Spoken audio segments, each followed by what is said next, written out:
David Bradley. Welcome to the TV room. We're going to do a little bit more experimenting here.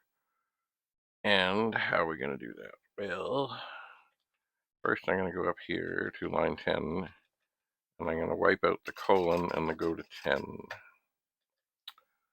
And then in line 7, I'm going to put input,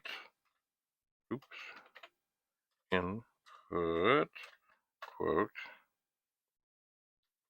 number of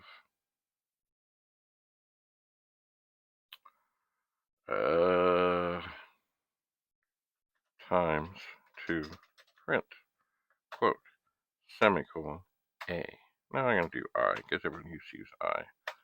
And then I'm going to put in line 8 for I equals 1, 2,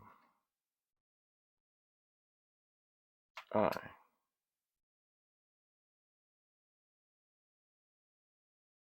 I'm going to change this to J. For J equals 1 to I, I'm going to list this again. There we are. And then in line 20, I'm going to say next J. This is a for next loop. Now, if this works, run David. Number of times to print. Let's say 5. And indeed it printed David 5 times and then said, that's it. That's all.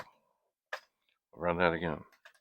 David 500 times.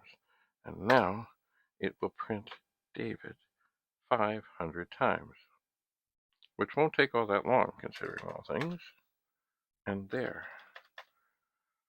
So, alphanumeric, use a $sign, as in something that use words. It could have a number in there too, like I could put in run, and I could say David 11111.